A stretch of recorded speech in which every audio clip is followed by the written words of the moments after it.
Welcome again tonight. So the topic for tonight is going to be a little bit of science and a little bit of a clinical study that we want to review with y'all. And it's all related to HIV cure. But before we get into that, I wanted to go through an outline for tonight. Well, we did our welcome and our icebreaker. I have a few announcements that might be of interest to you all, and then we're going to go over some of the things behind HIV latency, and then we're going to look at a pilot study that we're curious about doing here. And then I have some questions that I want to go through with y'all. So the first thing in terms of announcements, if you want to, you can use your phone and you can scan the QR code there. This is a CDC event that's going to be about the Tuskegee study. And it's going to be at 10 a.m. our time to 12:30 p.m. Pacific. And it's just going to be a web cast. And so this QR code will take you to the page that this event will happen on next Wednesday after our weekend. And you could use this QR code to send it or to bookmark it for yourself. But I thought this might be of interest for some of you. I'm very interested to see what's going to be offered and what they're going to be talking about for this event. Also, we have World AIDS Day coming up. Send that out. Say what? Could you send that out? I definitely will send this out. I have the PDFs all put together for you all, so I will definitely send it out to you all. So World AIDS Day is coming up next Thursday, December 1st, is always World AIDS Day. And so there's going to be an event put on by the NIH, which is going to be about HIV research. It's called Progress and Promise in HIV Research. And that'll be starting 10 a.m. our time, but it's 1 p.m. East Coast time. And you can see I put another QR code if you're interested. You can bookmark this page because, again, this is going to be another webcast. So there's nothing to register for. You just tune in on the day and watch it. Next, we have local events. So if you're not aware, we're going to have an event 4 to 5 p.m. on December 1st here in Seattle at the AIDS Memorial Pathway. So you know where the big X is, and I think it's going to be one of the gathering spots. I'm not sure exactly everything that's planned for this event yet, but I will be volunteering for it myself. And so I'm going to learn something next week about what they're going to be finalizing in terms of their agenda. But that's one thing that's going on here in Seattle. The other thing that's going on in Seattle is at 6 p.m. And it's an interfaith service for World AIDS Day. It's being put on by POCAN and ARTH and a lot of other churches. And they have a keynote speaker who's the Reverend Dr. Leslie Braxton, who's from the New Beginnings Christian Fellowship. He's keynote speaker for them. And the service itself is going to start at 7 p.m. So the vaccine unit is going to be having a table there, and I'm going to be going in on them with that table. So we will have a little bit of a presence at the educational vendors part at 6 p.m. Also, I wanted to give you another chance. On December 9th, there's going to be a Spanish event. It's going to be a conversation about HIV cure held in Spanish, and it's going to be featuring Adam Castillejo, who is the second person to be cured of HIV, and it's going to feature an HIV researcher, Vicente Paneles, and they're going to be talking together in Spanish. So it's going to be a great boon for people who have Spanish as their primary language to have this event talking about HIV cure, talking about the cure that Adam and Timothy Ray Brown experienced, and explaining it in Spanish. So this will be an event. This one you do have to register for. I'll send this out again for you all once they get the finalized poster, but I wanted to put that bug in your ear, December 9th. So if you know anyone who would benefit from listening to this in Spanish, it would be a great thing to share with them. And lastly, I'm just excited to share with you all, we're going to be opening up our transgender women's study that's looking at the interactions between ART and feminizing hormone therapy. And so we're going to be getting ready to open that up. And I just wanted to put that bug in your ear that we have that going on as a new study that we'll be offering soon. So HIV latency. This is a quick little bit of recap for people. So as you know, the current therapies that we have, the anti-HIV drugs that we use, do not eliminate from the body the HIV. And you can see here this little chart where you have the red line is the course of someone's infection. And you can see it has the peak when it first rises, and then it hits a set point wherever that may be and kind of goes on its way. When someone starts therapy, we can get the viral load to drop. And you can see there below the limits of detection or undetectable. But however, when we stop medicines, we almost always have people experience a rebound. Not everyone, but almost everyone will experience a rebound once they stop therapy. So the medicines don't get rid of the HIV, and we all probably remember that. So what happens is that our immune cells start to form what they call the latent reservoir. And that basically, if you take a look at that cell in the center, the yellow cell, you can see in its DNA there, that squiggle, there's some red embedded there, and that's the red of the HIV virus. So that's the provirus being embedded into our DNA. And that's the reason why we can't get rid of HIV with our medicines, because it gets into our DNA. And so cells become factories to make lots of HIV virions. This can often lead to cell death because they start expressing HIV, but some of those cells go back to sleep. So your immune cells wake up to fight off certain infections, and then they're sort of remember those infections. So if those cells have HIV, they go back to sleep until they see that infection again, when they can then be reawakened when they see that antigen again. So latency is a sleeping state or a resting state. Now, you may ask me, where is this reservoir? And literally, it is everywhere. There's a study where this graphic came from, the last GIFT study, where they're looking at people who live with HIV when they are close to the end of their life, who donate their body for some quick autopsy to get some tissues before they lose their validity, and they're tracing the amounts of HIV, and they're finding HIV everywhere. And so by everywhere, I mean in the brain, the lymph nodes, in your peripheral blood, in the gut, in your bone marrow, even in the genital tract. HIV is being found to be everywhere. And that's one of the reasons it's going to be difficult, besides the fact that it's hidden from the immune system, is that it's going to be everywhere. I have a question. Yes, go ahead. You were mentioning earlier that when people stop treatment, they rebound, but not everybody, but most people rebound. Yes. Those people that don't rebound, have they done any studies that find out why they don't rebound? That's a great question. And yes, they are studying them, they're following them, but there are no answers yet as to why some people can start a course of ART and, let's say, take it, like if they start it early enough and then they take it for 2 or 3 years, sometimes then they are off medicine for some reason, and they are found to control HIV after that. So we call them post-treatment controllers, meaning they were on treatment for a little while, and for whatever reasons, and they're trying to figure out all of those reasons, they are controlling the HIV without needing to take the antiretroviral therapy.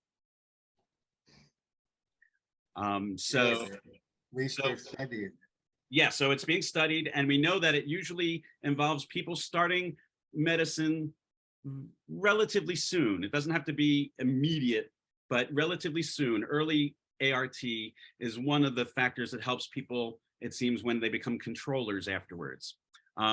So that is a very interesting area of focus for cure research, because that's probably more likely to be able to have more people experience that type of cure, before we get to something like the bone marrow stem cell transplant total elimination cure that Timothy Ray Brown had and Adam Castillejo. So to consider curing HIV, basically it means that we are eliminating that latent viral reservoir.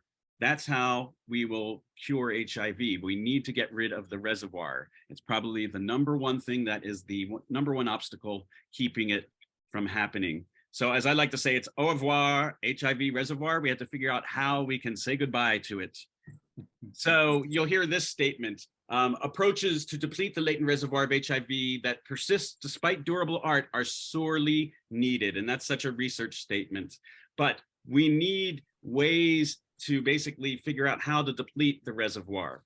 And that's what a lot of the cure studies are looking at, but they're all early trials. And so we have some glimmers, but we don't have any real answers yet, or any real avenues that are beyond like a phase 1 trial, maybe a phase 2. We don't have anything that's approaching near a phase 3 yet. So we're still looking for ways to deplete this latent reservoir. And so one of those ways is, or we thought would be, early ART. If you remember stories like the Mississippi child, that baby was started very extremely early. But even after 2 years and 3 months, the HIV came back into her body. And so early ART was one of the things that we were trying to basically see if we could use that to deplete the reservoir. So the persistence in people is established very early in acute infection.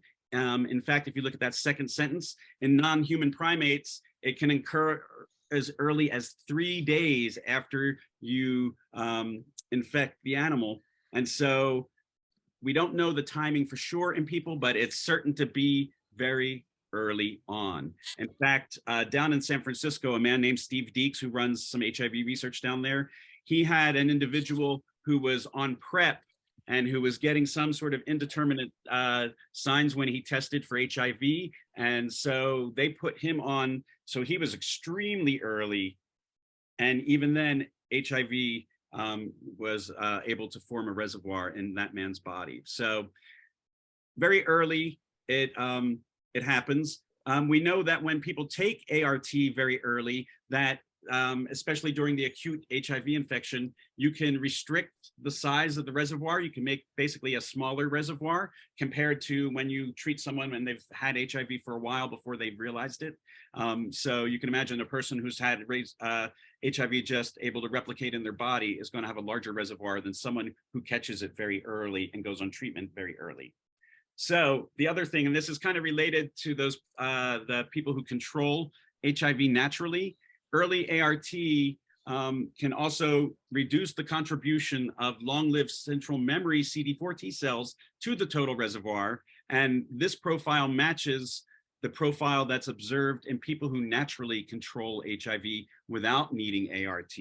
And so we have that also, the elite controllers who are always studied to help point ways that we might be able to do this. So this is some recent research. It happened in 2020, but they figured out, or estimated, or they suggest through their research, that 71% of the reservoir that is what they call replication-competent originates from virus that's circulating near the time that people start ART.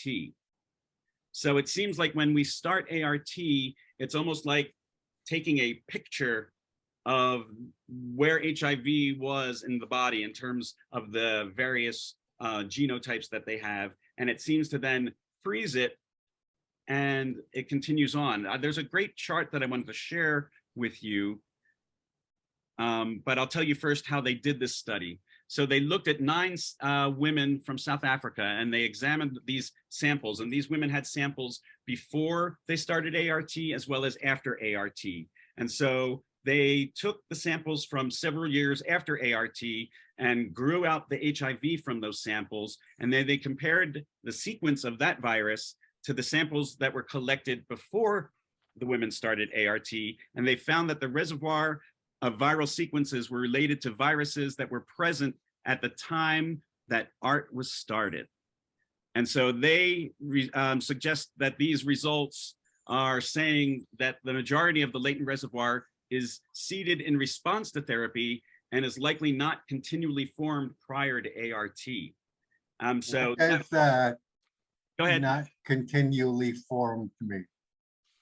So let me go on and show you this chart, and this picture might help you picture it better, this diagram. So if you take a look, this is someone who, when they have HIV, you'll see these colored hills. So that's the reservoirs. And so each color there represents a different genome of HIV. And so when people have HIV and it's untreated, it's allowed to replicate, and then it can change its genome, and it can change some of its genetic makeup. And that's why we like people to always stay on their medicine so they don't give HIV a chance to become resistant to the medicines. But you can see here, so this person, let's say they were infected for 5 years before they realized it and started ART. You can see, so they have that rise and then they have that fall, and then it goes to a set point. And you see how that brown stretches all the way over, and then you see a lighter brown coming up. And so they have a rise, and then when there's a new genome sequence, that will have a boost. And so what they're suggesting is that all of those tend to basically, after they have that spike, the HIV virus that's competent has a short half-life. And so it dwindles very quickly into those thin lines until you can see the blue one is the last one right before they started antiretroviral therapy. And then that pink line shows where they started. And you can see how it's that moment that they started that seems to then be replicated years after when they're on ART. So it's like how it takes a picture right at that moment, at that zero, that line there. And then you can see how it stretches that out, and it seems just to hold that. Did that help explain that to you, Bill? Yeah. Okay, good. Yeah, I thought this picture was very helpful to kind of get the idea of what they were doing. So the time that we start ART could become a significant moment for treatment of HIV and perhaps even cure or control of HIV. So we could potentially use this information to limit the size of the HIV reservoir when treatment is first started in someone. In other words, if we know that when someone starts treatment, that we're sort of taking that snapshot of HIV right at that moment, and if we can deplete the number of cells at that moment, we can perhaps make the limit the size of the reservoir that they subsequently will have when they're under ART, which would theoretically make it easier for them to be cured of HIV if we ever do reach a day where we can say we can cure it. In other words, the less reservoir you have, the more likely a chance that you'll be able to eliminate it. So the trial that I wanted to review with you all is a trial that's a pilot trial, and it's a trial that's looking to prevent latency, and it's looking to prevent it right at the start of antiretroviral therapy. And so here's the schema of the study. It's a randomized study, it's multi-center, and it's a pilot proof of concept study. So in other words, this is just the first idea. They're trying it to see if they have any reason to pursue this as a potential concept further. And the study is looking to evaluate the efficacy of a drug called Vorinostat, or VOR. And we're wondering if it's able to reduce the HIV reservoir in the HIV reservoir in people when they start antiretroviral therapy. So this study is going to be looking at giving this drug in addition to antiretroviral therapy when people have started it. So it's going to last for about a year, and there's going to be 24 people in each arm of the study. So there'll be a total of 48 people. And the people who they're seeking for this study are living with HIV, and they are just starting or just about to start taking HIV meds. So that's looking for a specific group of people. And the two arms, well, they're either going to be taking that Vorinostat or not. That's where they're going to be randomized. So randomized means like flipping a coin. They don't get to choose the arm. They're going to be assigned to which arm. And you'll notice that the only difference between these two arms is arm A is going to be taking Vorinostat as a single dose by mouth in addition to their ART for 14 days, or for the first 2 weeks, from day 0 to day 13. Now you'll notice it says they're provider selected integrase-based ART. So they're hopefully going to be having care, whether it's at Madison Clinic or somewhere else. And when they are ready to start ART, they can join this study, because this study would start 24 to 72 hours after they take their first pill. So they can be started on that, but the provider that they have will select their ART. So the antiretroviral therapy is not coming from the study, but it is provider selected and will be coming from somewhere else for that person. What they will get with the study is the Vorinostat. So they will either be randomized to be in the arm A, where they would take that for 2 weeks, or arm B, they don't take it and they are just in the study basically as a control group that we can follow for a year to compare to arm A. So the requirements to be in the study, they are only accepting people 18 to 65 years old. They have concerns about Vorinostat in people who are older. People have to live with HIV, and they have to not be diagnosed with acute HIV infection. So in other words, they've had to have their HIV chronically for a little bit of time. They can't just be in the middle of a first month's infection, for instance. They have to have a CD4 T cell count.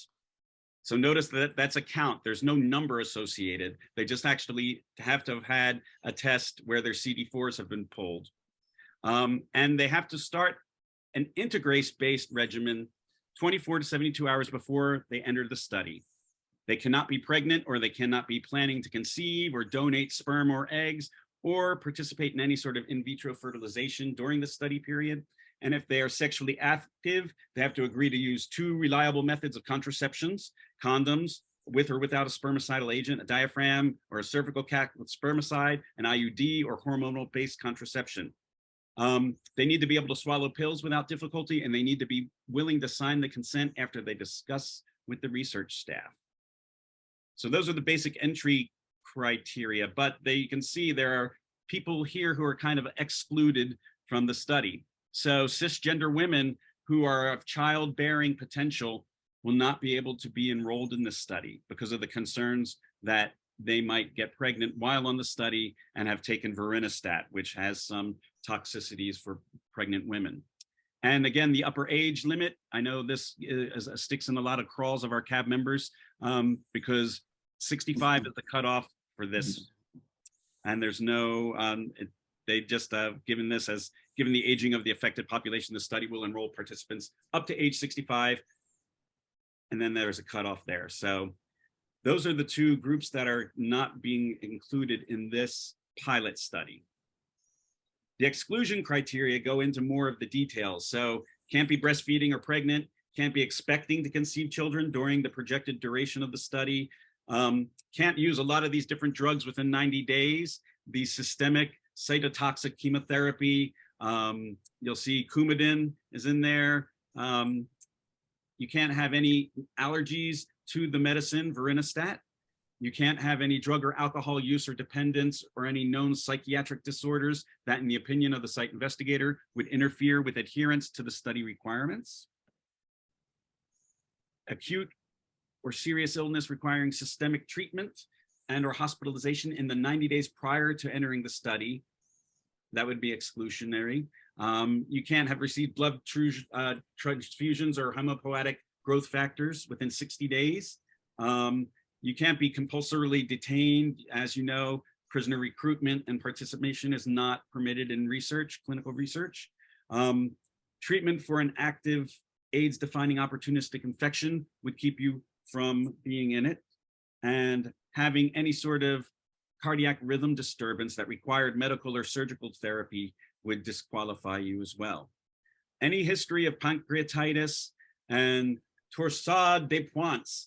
If you have never heard of that, I never did either. It's a type of very fast heartbeat rhythm that starts in your heart's lower chambers. Torsade de pointes. Wow. I've never heard. Pretty uncommon, not going to come up very often. Yeah, the vocabulary made me have to look it up. Also, you'll notice there, like if you started ART while you were in your acute infection phase, that would also disqualify you. And so the procedures of the study are pretty simple. Basically, you have 10 in-person visits over a year.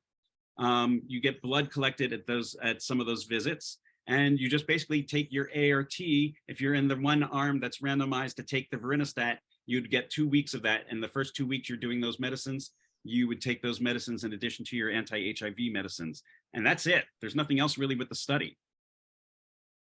And so this is a list of events for the study. You can see the screening where they do a lot of the stuff they do at screening. And then day 0 is when you would start, and you're getting some blood draws then. And then those the next 3 columns are days. day 2, day 7, day 14, and then we go to weeks. Week 4, week 10, week 16, 24, and 48, and you're out of the study.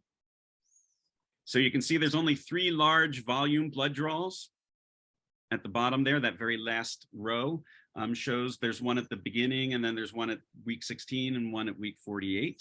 There are other smaller blood draws, but those are the large blood draws that it might be concerning for people. And it's pretty simple, I think. Did anyone have any questions about the study? Let me put it on. What do you think about the study? Do you think it's something worthwhile to do? Well, I had a question about the reservoirs. Sure. I thought the problem with the reservoirs was they hide and you can't find them. Mm-hmm. Yes. So when the cell goes quiescent, when it goes latent, when it goes to sleep, HIV is asleep and it's inside the cell in the DNA, just waiting for the cell to be reawakened by another infection. And once it's reawakened, the cell's hijacked by the HIV and it becomes an HIV making factory. So yes, that's exactly what we mean by the reservoir. The reservoir is when HIV is sleeping. And what we're trying to do is make that smaller so there's less HIV in someone's reservoir. And what is the benefit of a smaller reservoir? We don't know yet because we've not really achieved this, but we think, first of all, having a smaller reservoir would make it more likely that if we come up with some sort of curative intervention or some way of controlling HIV, having less of a reservoir is probably meaning you're going to be more likely to succeed with that curative invention. At least we think. This is all hypothetical talk. Also, having less HIV would just mean that it would be easier perhaps for your immune system to get an upper hand and start controlling HIV naturally without needing ART. We don't know if that'll happen, but those are the hoped for sorts of things. They want to see what will happen if they can do that. But we still have not yet had much luck in limiting or reducing someone's reservoir yet. We're still at ground zero with that, first steps still. I think so. From one of the perspectives that I have on this is that so if you all have heard about kind of kick and kill or shock and kill for the reservoir, the Vorinostat is the shock part of this. Mm-hmm. So it's being presented as shock without kill. And I think what's different about this, so people have tried Vorinostat in people with HIV before to see if this will work. And the shock and kill sort of idea, the idea that, as we've kind of talked about, waking up the reservoir so that the immune system can notice it and either go in on its own and kill the cells that are infected, or that a different agent that has sort of potential to help the immune system get rid of these cells that have now been awakened and visible to the immune system. So I think we should probably be pretty clear that I don't think that Vorinostat on its own will reduce the size of the reservoir so much, because at least from the other studies that have happened, and I don't know if Anne has other thoughts too, but these other studies that have been done so far in people with HIV have been people who have already been on ART for a long time. So what's kind of new about this study is that would be starting the Vorinostat in someone who has previously untreated infection, and maybe that they don't have as much reservoir sort of hiding or kind of this laid down, as Michael showed. This is sort of getting at the virus that's around at the start of ART. That said, I actually have some reservations about this study because I just don't think it's that novel. I don't think it will move the needle all that much. Mm-hmm. That said, I think it's probably pretty safe. I don't know. I have lots of feelings about it, and so that was part of the reason why we wanted to present it to you all, to see if other folks had feelings and could help us decide, is this a study we want to do? Right. And so the ACTG has used Vorinostat in another cure study, and that was with women. And the women did not have any safety events that occurred as a result of taking Vorinostat. And so that's one of the concerns, because people know that Vorinostat can have different toxicities and have different side effects for people, even though it can be tolerated by people. You know, and usually when people are taking it, it's for a cancer. I think it's a lymphoma. It's a specific type of lymphoma, and they're trying to get a treatment that works for that. So when you're suffering from cancer, you might be willing to take a drug, but they're only taking 2 weeks of it. I don't know how people feel about that. And I don't know how you feel about that, Rachel, too, but just, you know, it's not like a long course of medicine. And also one of the things that the protocol did suggest is that Vorinostat seems to limit it's not really depleting the reservoir, but it keeps the central memory T cells from being selected as reservoir cells. So it keeps them from entering into the reservoir. So that's how they're thinking it would limit the reservoir, by keeping those long-lived memory cells from joining the reservoir. At least that's what they were saying, is what their tests in vitro and in vivo were saying. What do you think, Anne? Well, I have to agree with you that I'm not sure it's that novel.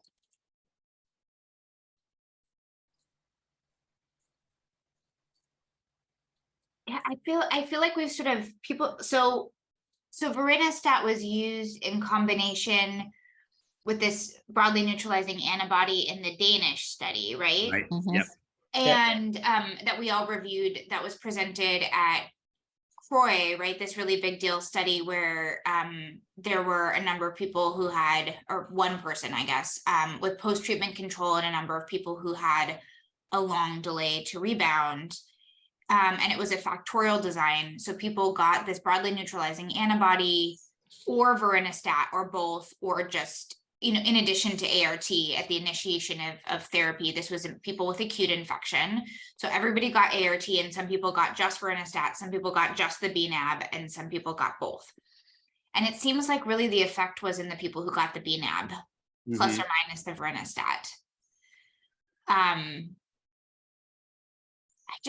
kind of feel like we've done not exactly this study, but the ACTG and other people have tried similar ones. I'm not sure that this is the best. I don't have any safety concerns. I think it's totally fine for people to enroll in it. I don't have any sort of health or safety concerns. I just don't know how much this moves the needle. Right. And I also share the concern about finding people with previously untreated HIV. I think there's sort of a big push from public health and Madison Clinic that if somebody comes in with a newly diagnosed acute HIV, that sort of the whole world stops to get them onto therapy as soon as possible, Right. both for their own health, but also from a public health perspective.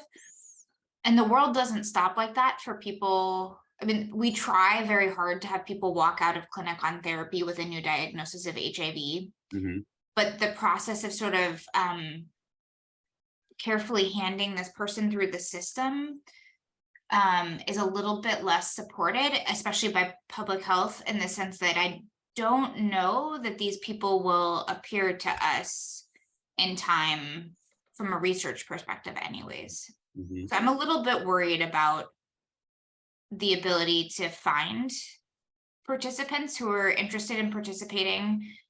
I appreciate the concern about exclusion of older folks. I think it's a little bit less of a concern in this study because it's people with new diagnosis of HIV, and certainly we see folks come in with a new diagnosis of HIV in their 60s, but I think it's primarily not the demographic of folks who are talking about aging with HIV and things like that, because these would be people with predominantly newer infections. Right. But those are all things, those are all considerations, and I think are very valid. So do you know why they want to do this? I don't. I'm not in this group. I honestly have to wonder if this is a study that had been in preparation for a very long time, and it's sort of finally being born. I thought maybe, Anne, you'd have more context having No, I'm afraid I don't. Yeah, no, I'm afraid I don't. Sorry. Yeah, so I don't want to be a downer. I think I was sort of thinking of I was feeling a little bit lukewarm to it, but thinking that if there was enthusiasm by the community, again, because I don't have any concerns about sort of safety or welfare of people, if people wanted to participate. I also think it's really important to spend our volunteer capital, appropriately, not burn out potential participants, and help steer folks who are really interested in volunteering for research into studies that we think will be of high impact for them and for others. As well as our staff time, right? I mean, to just make sure we have enough time and attention to run the studies that are important to all of you. So those are sort of the competing interests in my mind. Well, who is they? Who is they? You mean the ACT? During this study. Sorry? Who's doing this study? ACTG. Yeah. And So we they're- get they're any. launching it across all these sites. Mhm. We're wondering if we should offer it here or not. So that's why we're bringing it up to see Yeah. what you all think. If it's, like something that you think is a good fit, if you think it's, you just don't have any feelings, you're neutral either way, or feel strongly that we shouldn't, that, like that's what we're just trying to get some feedback to get a sense, because I think our reaction's kind of like, well, it's okay. It's just not the greatest, but at least it's not asking a lot. I was concerned about the type of people that we might be able to enroll in it being findable. And then also it sounds like the type of person that has had HIV for a while and is going to be all of a sudden going on therapy, maybe didn't know about their HIV. So I just think that like they're going to have other competing factors, and trying to intercept them right when they're going to be changing their life, taking HIV medicines for the rest of their lives, might not be the best time to say, hey, want to do this study as well. And they said seems risky. Although we are going to open the study among people with acute HIV, offering them broadly neutralizing antibodies with ART versus ART alone. And I think that the signals that we've seen in terms of people having delayed virologic rebound in smaller reservoirs, and in one case, somebody with post-treatment control was somebody who was diagnosed and came into care super early and took a broadly neutralizing antibody. So I feel that study is more scientifically compelling. And again, there's sort of this massive group effort that comes to support somebody who's been diagnosed with acute HIV to bring them into care, and research can enter into that pathway and ask people. Yes, it's sort of an overwhelming, I think, experience of people who are sort of come into clinic and have all of their first experiences surrounding their new diagnosis. But that study, to me, I think has a little bit more of a scientific edge than this one. Yeah, I agree with you. And I agree also. More potential benefit for people, right? I think, than this one seems like it'll have. I think that one has a potential individual benefit. I think, Deontay, can you elaborate on what your risk concern is? What part of the study is it that Vorinostat specifically? Well, to be clear, I just think that it's just like a lot of, I don't know. I just have a lot of questions. Usually with some of these studies, it's pretty clear. This one just kind of just seems like, all right. it just, what I'm saying, it just seems risky. It's like when you have to ask like more than 10 questions with how it would follow through, it just doesn't seem like something that will be concrete.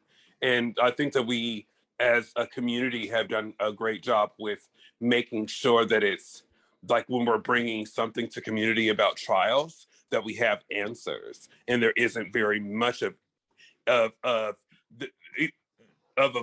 solution. Rather, it's more of questions rather than a solution. And I've been on this many calls of like where it's like, okay, yeah, sure, let's go for it. But this one is like where I'm just like, okay, write down that question. Well, what about this? And I mean, it just I don't know. It just kind of seems a little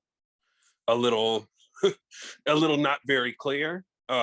But So you're that's not- thinking more like scientifically risky, like there's too many unknowns as to how this would work, not that the medication would be risky for people right. to take. Okay. Yeah, I agree with you. I think the medication has been taken by a lot of people and is very safe, and we're talking about a short duration of taking the medication. I have no concerns about that at all, but I agree with you on that sort of it's some loose connections maybe in terms of how this study might be of additional benefit to what we know about how to decrease the HIV reservoir compared to what's already known. Mm-hmm. Are we sort of saying the same thing, that we're kind of some loose connections, not quite concrete feelings about how the scientific background for this one? Oh, I'm sorry. Yes. Up and Yeah. thumbs up. But yes. Yeah. Okay. Yeah. Okay. I was Hi, Laurie. listening to your presentation. I was thinking that any study dealing with reservoirs has to be beneficial.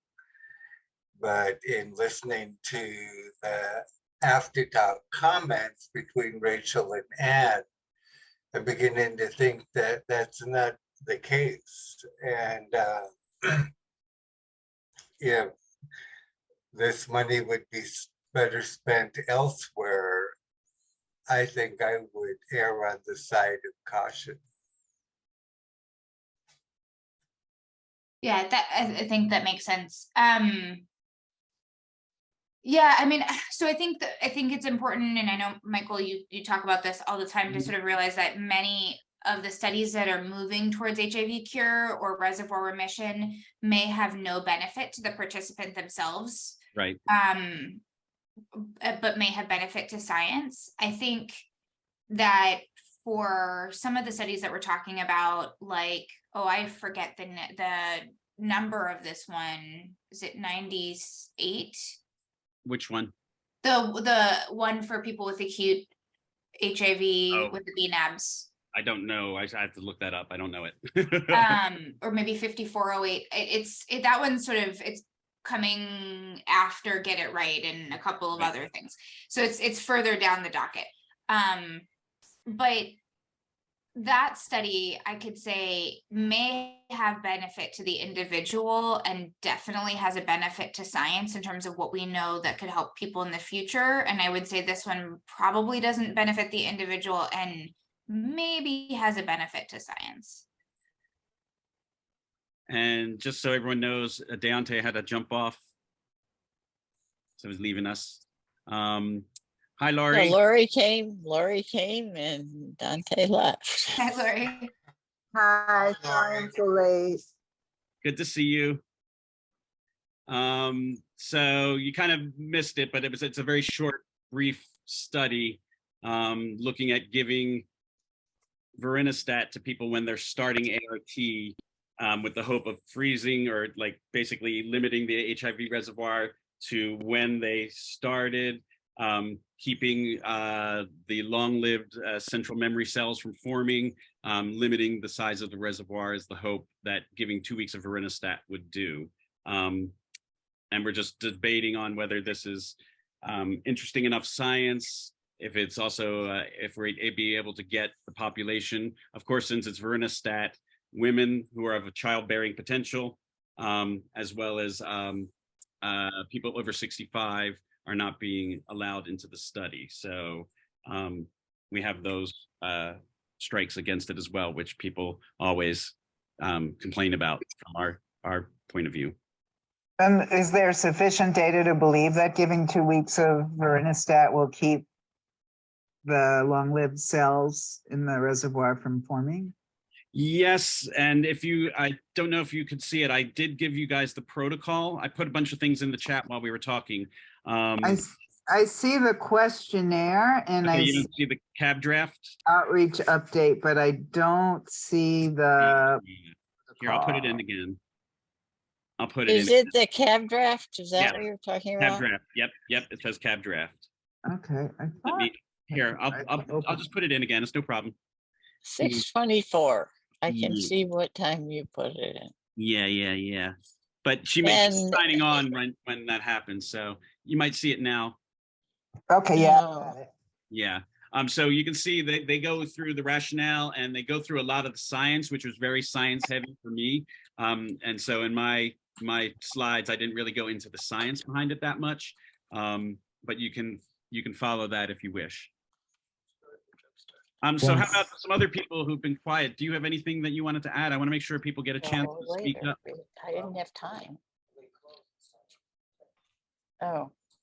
It's 7? Oh. I thought you said this was a non-prescription medicine. Uh-oh. And you're on I'm sorry. You walked away.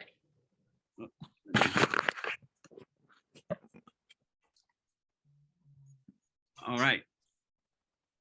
So I don't know if Ronisha or Richard or Larry or CL had anything. Well, let me ask some of the questions that they've asked me to ask. Do you think that this is answering an important question for the HIV community? Do you think this study is answering an important question? Well, you haven't exactly been Yeah. that enthusiastic about it. Right. How about this question? If you were qualified, would you participate in the study? And how many people here would not be even able to qualify? You know, like that's I just well, I Yeah. wouldn't be qualified, but I would participate in the study. My general comment about studies is that I think that I'm back from the mid 80s when the AMFAR manuals used to come out. Yep. I'd participate in any studies I could because I was interested in furthering the science behind HIV care. So Right. That's my only caveat about any study. Right.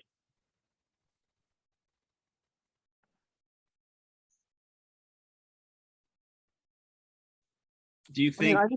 I have budget questions. Like, Go ahead. I just think about like how much, if we're choosing between studies, is it just a matter of is it money the issue or is time the issue? It's time. It's more time, staff time, and then person.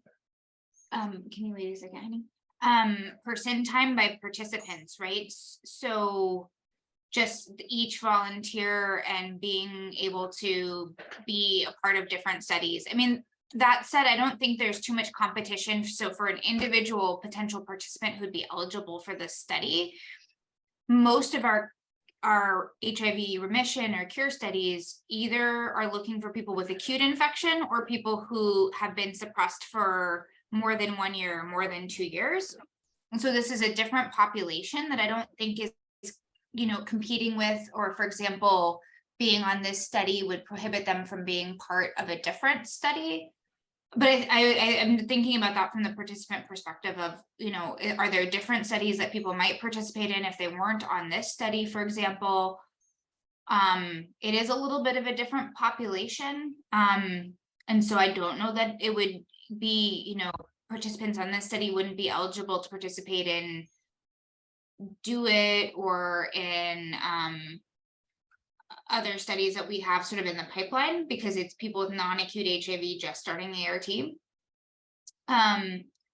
But then from our standpoint, it's more of like the staff standpoint of just thinking we have 2 physicians and 2 physicians assistants and 1 research nurse and 3 research coordinators and 1 outreach person.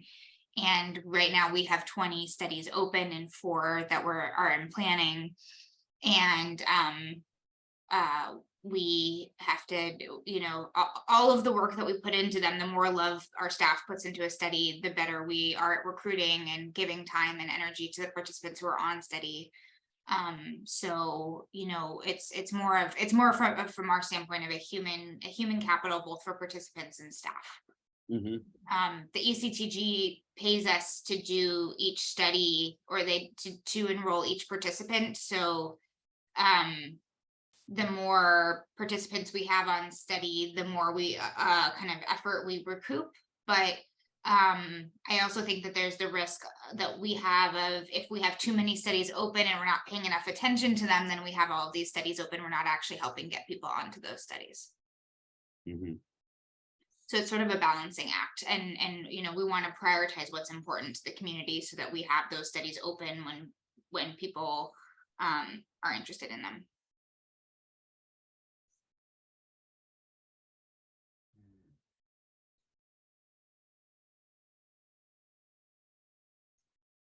So what do you all think about the population that this study is seeking? Do you think it would be easy to find people who've been chronically infected but not on ART? They're not yet on ART. In other words, they've had HIV for a few years maybe and just discovered it. Do you hear a lot of those stories happening still in the community? Do you feel like those people even exist? I mean, I'm sure they exist. I'm just saying, do you think that we would have them here in Seattle?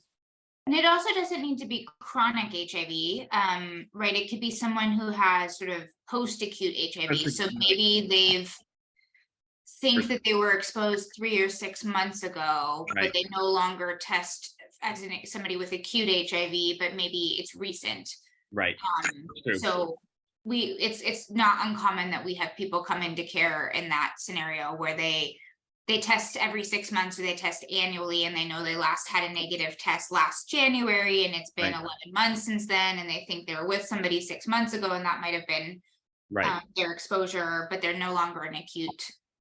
They're no longer acute. I would say that's not uncommon. Right. Okay.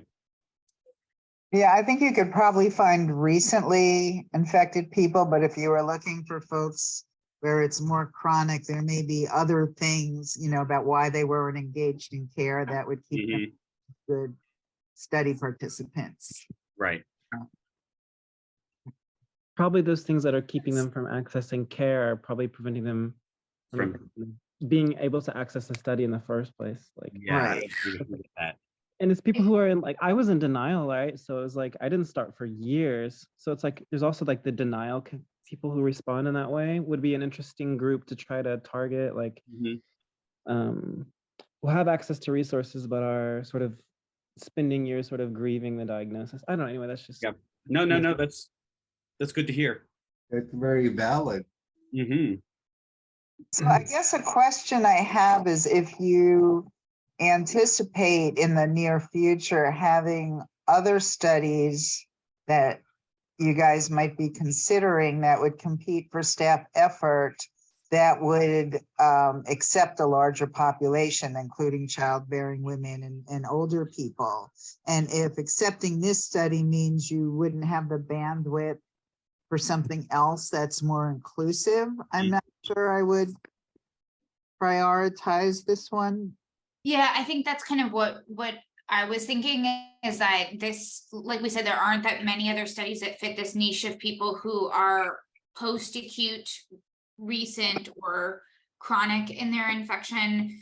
And so it's probably not a direct competition between studies that a particular participant could choose between.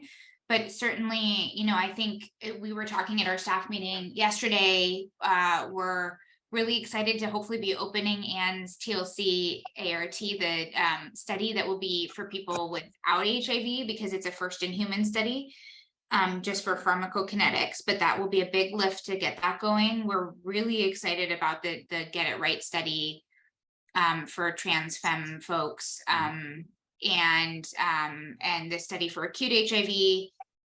And there's a couple others coming after it that just seem really, really neat. And I think that some have been previously presented to the CAB and others not yet.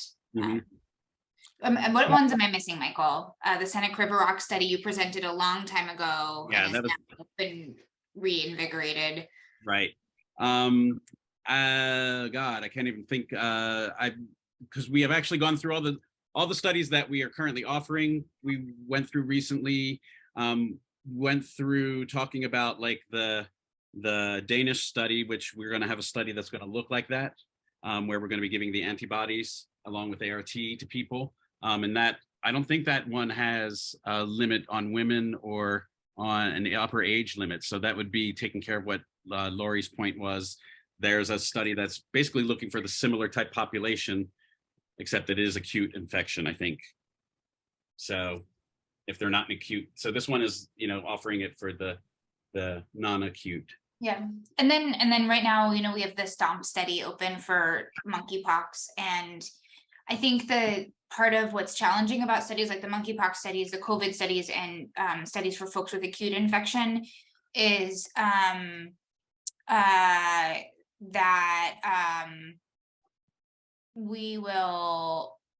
those are studies that, because they have to be timed specifically, staff drops everything that they do to make that work for that person, even if that means that, you know, like the other night, to enroll somebody in the monkeypox study, staff stayed until like close to 7 o'clock packing a kit together so I could pick it up at 6:30 a.m. and take it over to the hospital, to a different hospital, to go talk to somebody and consent them by 7 a.m. to get them on treatment before noon that day. So it's just those studies present kind of unique challenges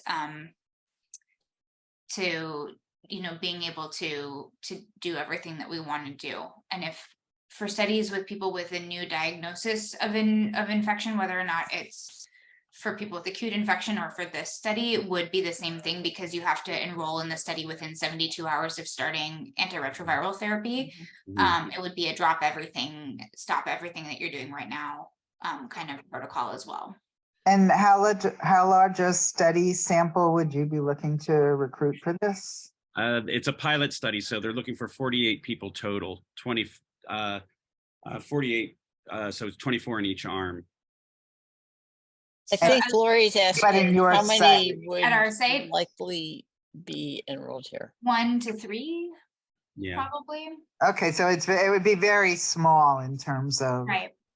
And I think this is what, you know, it's a really important topic that we've been, I mean, I'm kind of glad that we're like, this is a little bit of a small group tonight, and I'm expounding a little bit on some of our operational things, but I think it's important, and, you know, want everybody to help us think about these things, is that there's an opportunity cost, right? To, I don't know, Anne, how many hundreds of hours does it take to open a study? Hundreds of hours. And so I think the thing go about through this all of one, that and enroll one person. well, and this one, I have to say, this has not generated a lot of enthusiasm the way most studies do. Yeah, sort of like, and it's so much work to open any study. Yeah, it literally is hundreds of hours, and so we want, you know, we'll put in that work. Our staff stays late, they come early, people work like crazy, and we're so willing to do that for things that are meaningful to the community and meaningful to science. And we just want to make sure that we're on the right side of the bell curve, where we're not in diminishing returns, where we're working so hard to open so many studies that we then don't have the time and focus to reach out to people who are interested in the study, help get them on to study, schedule the studies, be able to see them all and follow up, right? Because sort of the more things that we're doing at once, you know, if you're, I don't know, eating dinner, talking on the cell phone, trying to do a Sudoku and read the news at the same time, like, you just don't do any of it well. I say as I was eating dinner, and That's a great analogy. Yeah. So we want to make sure that we're doing the ones that are important as well. Yeah. And this one, I have to say, if you're not enthusiastic about it, you're never going to get people to be enthusiastic about it. Yeah. It's true. When we consent people for studies, we are genuinely enthusiastic about them and believe in them. And this one just doesn't seem like it's generated that kind of enthusiasm. No. I mean, I started the meeting a little bit by saying, like, I'm not that excited about it, but